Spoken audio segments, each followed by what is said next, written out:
Hey, Shalom. All praise to Yahweh by Shem Yahushai by Shem Kodash. The bonds to the apostles, the elders of Great Millstone, who were well. Peace and salutation, brothers overlap, pushing this word of truth and sincerity. All right, this is going to be a quick video here. It's going to be America's economy will not bounce back. Okay, America's economy will not bounce back. All right, so I got this article here from Al Jazeera that I'm going to read here. Then I'm going to just grab a couple of scriptures and then be out. Like I said, it's going to be quick.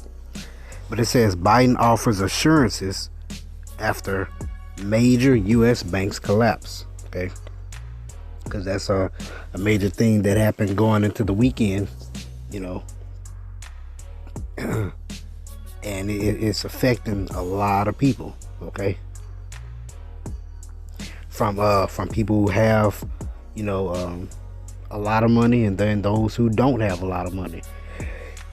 And when I say a lot of money, I mean those with thousands saved up, even millions saved up, and some of these big companies and some of these major companies and these smaller companies have been affected by this.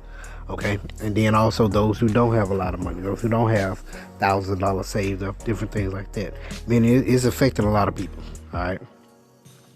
But it says, U.S. President Joe Biden has sought to dispel fears over a potential financial crisis following the rapid collapse of two major United States banks, saying customers would be protected and can trust that the country's banking system is safe. Okay, so this is you know, they gotta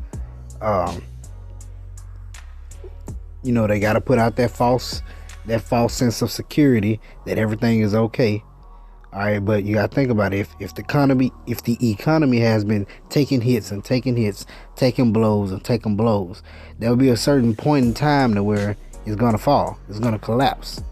Okay, you can't constantly keep taking hits and taking blows. All right, and that's the reason why we know that it's not gonna bounce back, because those hits and blows on the economy are coming more rapidly too. Okay.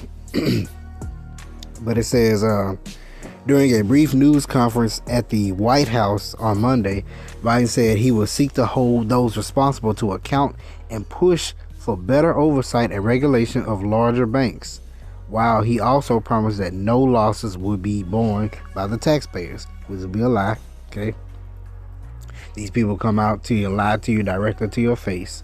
Okay, to save face and to keep the people from uproar. Okay, for rising up. All right. U.S. regulators closed the Silicon Valley Bank on Friday after it experienced a traditional bank run, where depositors rushed to withdraw their funds all at once. The second largest bank failure in the country's history, behind only the 2008 failure of Washington Mutual. Okay, and that's gonna be a big thing too. It's these bank runs, people running and trying to get their money out. Okay. That's why it's just, you know, okay to have a little bit of cash, a little bit on you. It's not going to save you, but, you know, just have a little bit out with you. All right. If you can. But the financial bloodletting was swift, as New York-based Signature Bank also failed. On Monday morning, Biden told reporters that all customers who had deposits in those banks can rest assured they'll be protected and they'll have access to their money as of today. This includes small businesses across the U.S., he said. Americans can have confidence that the banking system is safe. Your deposits will be there when you need them, Biden said. The U.S. president's address came after weekend moves by Washington to guarantee deposits at collapse. Tech-focused lender SVB, the Silicon Valley Bank, failed to reassure investors about the health and other banks around the world. With more than $110 billion in assets, Signature Bank is the third largest bank to fail in U.S. history. Another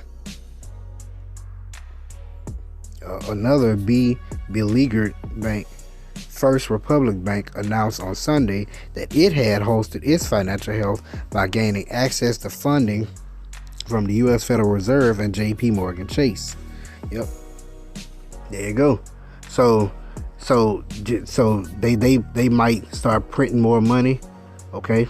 And they might get to another round of printing in order to reassure, to back these things up and all that. So that's gonna further and plunge us and bring it into a possible hyperinflation. Okay, these things have a domino effect. It's just gonna trickle down to you. Okay, in an effort to shore up confidence, the Fed, U.S. Department of Treasury, and Federal Deposit Insurance Corporation said on Sunday that all SVB clients would be protected and have access to their money. How can they do that if the money is gone? You know what I'm saying?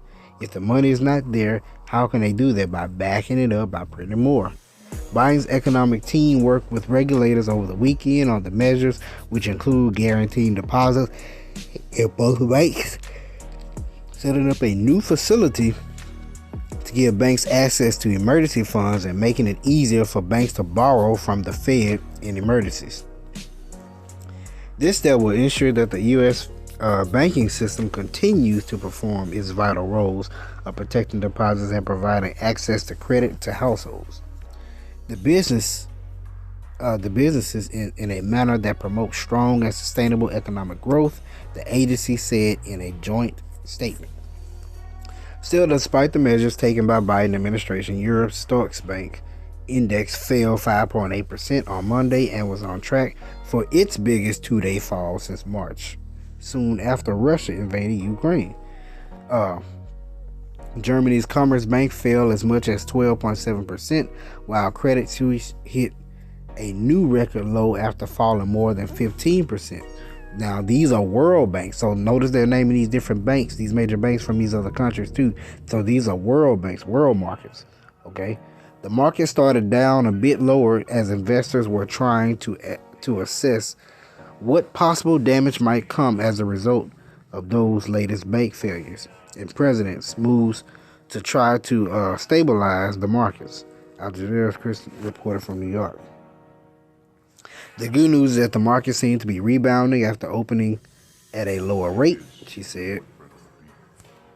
Meanwhile, the UK officials worked throughout the weekend to find a buyer for the UK subsidiary of SVB, and the country's treasury and the Bank of England said on Monday that they had facilitated the sale of the SVB, UK, and HSBC to ensure the security of £6.7 billion or $8.1 billion of the deposits. Now, I just want to notice that it said, I just want to point this out. Notice that it said the Bank of England. When you go into the history of fractional reserve banking, you have these major financial banking systems. You have the Bank of England, the Bank of Ferdinand. There are many of those, these what they call centralized banks set up around the world. Okay, and they all tie into each other.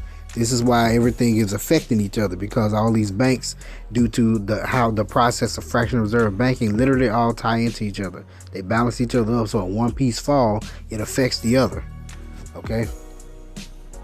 I'm not gonna read the rest of it, but you kind of get the point.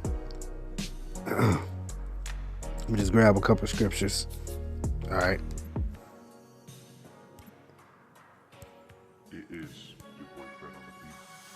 This is Isaiah 19:14. The Lord hath mingled a perverse spirit in the midst thereof, and they have caused Egypt to err in every work thereof, as a drunken man staggereth in his vomit.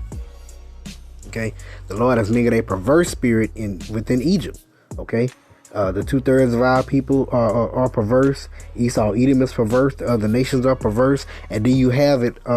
You have the 2/3 of our people, Esau, Edom, the heathen nations, everybody all mixed and mingled in together here in Babylon the Great, with this perverse spirit causing Egypt to err, causing Egypt to go off. Okay, and it says, neither shall there be any work for Egypt which the head or tail, branch or rush may do.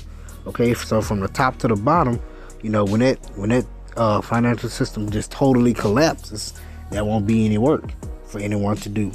Head, tail, branch, or tail. What it said, head, tail, branch, or rush. Okay. So we're gonna get to that Jeremiah 51. All right.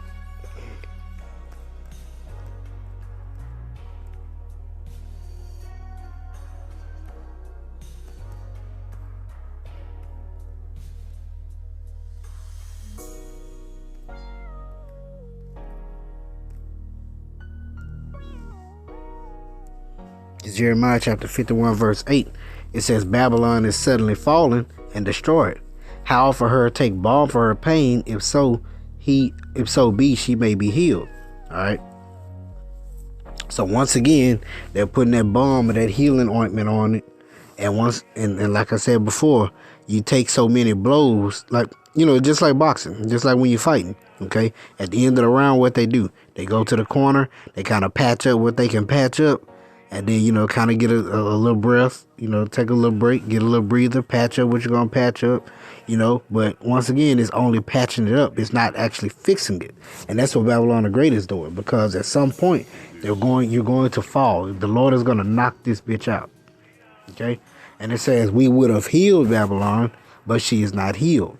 Forsake her and let her go, everyone into his own country, for her judgment reacheth unto heaven, and she is lifted up even to the skies. Okay, the Lord is going to judge this place, and the judgment is coming very soon. Okay, the collapse is coming, chaos is coming, the MOTB is coming. Okay, Jacob's trouble is coming, and then ultimately the destruction is coming, and along with the destruction will be salvation of the elect. All these things are coming sound quickly. All right, so hey, keep watch for these signs, and notice that it happened right after the Passover.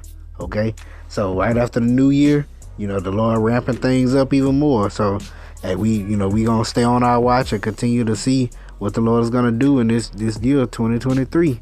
So all right, so call Allah Yahweh Shem Al Shabbat Shem Dash, be edified. Shalom.